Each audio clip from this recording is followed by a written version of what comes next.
বৰদলনি কৃষি বিভাগৰ বিৰুদ্ধে আলু বীজ বিতৰণত অৰাজকতাৰ অভিযোগ কৃষকৰ বাবে অহা ফসল বীজ বিলোৱা ক্ষেত্ৰত দুৰ্নীতি হোৱা অভিযোগ ৰাইজৰ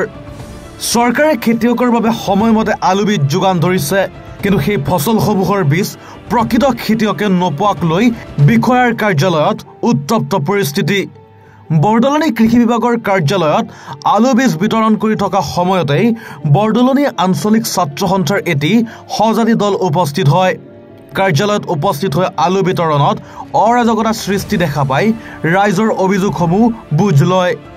বৰদলনি কৃষি বিষয়াই উক্ত কথা অস্বীকাৰ কৰে যদিও কেমেৰা সন্মুখত মোবাইলত পঠোৱা আধাৰ কাৰ্ড চাই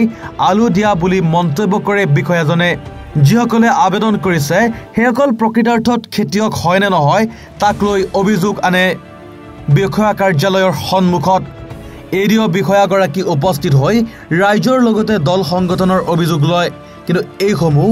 দেখি বা শুনি জিলা প্ৰশাসনৰ লগতে জিলা কৃষি বিষয়াৰ কৰ্তৃপক্ষই কি ব্যৱস্থা ল'ব হেয়া হ'ব লক্ষণীয় আনহাতে বৰদলনি আঞ্চলিক ছাত্ৰ সন্থাৰ লগতে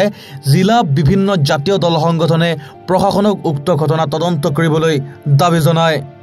যোৱা বছৰ এপ্লিকেশ্যন দিছিলোঁ আকৌ এতিয়াও এপ্লিকেশ্যন দিয়া হৈ আছে আজি এমাহৰ আগতে কিন্তু আমাৰ গাঁৱৰ মানুহকেইজনী আহি নাই পোৱাহি পালেহি মানে দিয়ে নে নিদিয়ে নে এতিয়া মইতো কি বুলি কয় ৰখি আছোঁ ইয়াতে শেষেই কৰিলে এতিয়া আমাৰ গাঁৱৰ মানুহ মানে ওচৰ কেইখন গাঁৱো মানুহ নাই পোৱা এতিয়া ক'ৰ মানুহ আহি লৈ গৈছে কোৱা হয় যোৱা বছৰ দুবাৰ তিনিবাৰ আহি গধূলিলৈকে ৰখিও নাপালোঁ আলু দি দিছে যে ফোন কৰিলে পায় আমি আকৌ হেৰি কি বুলি কয় খেতি কাগজ কিবা কাগজ দি মেলিও মানে দুবাৰ তিনিবাৰ গধূলিলৈকে ৰখিও আলু নাপালোঁ তাৰপৰা এতিয়া আজিও আহি আছোঁ এতিয়া আলু পাওঁ নে নাপাওঁ নে নাজানো পাতিছিলোঁ তাৰপৰা কৈছে আজি কাগজ দিয়াখিনি বোলে দিয়া নাযায় মই বোলো আমাৰ গাঁৱৰ মানুহ কেইজনী মানে বোলো আজি এমাহৰ আগতে কাগজ দি থৈছে সেইখিনিয়ে পাবনে নাপায় নে এতিয়া পায় নে নাপায় নে নাজানো আলু আহি আছিলে ৰোপণৰ বাবে সেই আলুসমূহ এনেধৰণে এজন ব্যক্তি আহিলে আমি তেখেতৰ নামটো জানিব পাৰিছোঁ এই অফিচতে তেখেতো এজন কৰ্মচাৰী তেখেত আহি পিনে অফিচটো দৰ্জাখন খুলি দিলে যি আলুখিনি য'ত ষ্টক কৰি ৰাখিছিলে খুলি দিয়া অৱস্থাত তেখেতে দুজনমান মানুহ ঘৰতে চহী কৰাই লৈ আহিছোঁ বুলি ক'লে আৰু তেখেতে অফিচটো দৰ্জাখন খুলি দিয়াৰ লগে লগে ষ্টক ৰুমৰ পৰা আলুসমূহ বেগে বেগে তেখেতলোকে টমটম লৈ আহিছে আৰু আমাৰ চকুৰ আগতে 3-4খন টমটমত তেখেতে ফুলকে উঠাই লৈ যোৱা দেখিলোঁ কিন্তু বিষয়াগৰাকী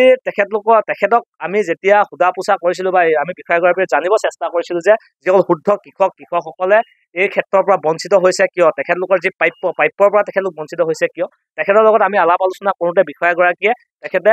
যিসমূহ কথা আমাৰ আগত তেখেতে প্ৰকাশ কৰিছে আমি অতি দুখেৰে আমি জনাব বিচাৰিছোঁ কিয়নো তেখেতে মানে এনেধৰণে প্ৰকাশ কৰিছে যে তেখেতক ফোন যোগে যদি কোনোবাই তেখেতক ফোন যোগে যোগাযোগ কৰিও যদি কয় যে মোক আলু লাগিব বা মোক মটৰ লাগিব তেখেতে মোক বোলে আলু 4 বেগ লাগিব তেনেকৈ ক'লেই তেখেতে বস্তুটো তেখেতলোকলৈ দিয়াৰ বাবে তেখেতে ব্যৱস্থা কৰি দিয়ে কিন্তু যিসকল কৃষকে আহি এই অফিচত 9 বজাৰ পৰা অফিচ খোলাৰ পৰা তেখেতলোকে দিনত 2-1 বজালৈকে যিসকলে ৰৈ আছে সেই কৃষকখিনিক কিন্তু বঞ্চিত কৰি শুদ্ধ কৃষকসকলক বঞ্চিত কৰি তেখেতলোকে এই ফোন যোগে যাৰ লগত তেখেতলোকে যোগাযোগ কৰে আৰু তেখেতলোকে বস্তুসমূহ ইয়াৰ পৰা দিছে বুলি আমি জানিব পাৰিছোঁ সেইবাবে আমি কৈছোঁ যে অসম চৰকাৰখনক আৰু বিভাগীয় কৰ্তৃপক্ষক আমি বিভাগীয় মন্ত্ৰীগৰাকীয়ে আমি দাবী জনাব বিচাৰিছোঁ যে ইয়াৰ এটা উচিত তদন্ত হ'ব লাগে আৰু যিসকল শুদ্ধ কৃষকসকলে তেখেতলোকৰ প্ৰাপ্যসমূহ পাবই লাগিব আৰু তেখেতলোকৰ লগত ছাত্ৰ সন্থা পৰিয়ালটো সদায় আছে আৰু এই কৃষকসকলৰ ন্যায়ৰ বাবে ছাত্ৰ সন্থাই গণতান্ত্ৰিক আন্দোলনৰ কাৰ্যসূচী ল'বলগীয়া হ'লে হাতত ল'ব বুলি আমি আজি ইয়াতে ঘোষণা কৰিছোঁ আপুনি ক'লে যে নাই কৰা মই খালি হেৰি এইবিলাক ডকুমেণ্টছ লৈ আহিছোঁ আলু দিব বুলি আমি আগতে এপ্লাই কৰা নাই মানে গম নাপাওঁ আমি গমেই নাপাওঁ আজিলৈকে আমি গমেই নাপাওঁ মই গম পাই পিনে এতিয়া Aadhaar card bank account PAN card চব নাই দিয়া সেয়া এতিয়া চিনি নাপাওঁ বুলি কৈ দিছে ক'ত চিনি পাব ন ছাৰ আপুনি এতিয়া দিয়া টাইমত ক'ত চিনি পাব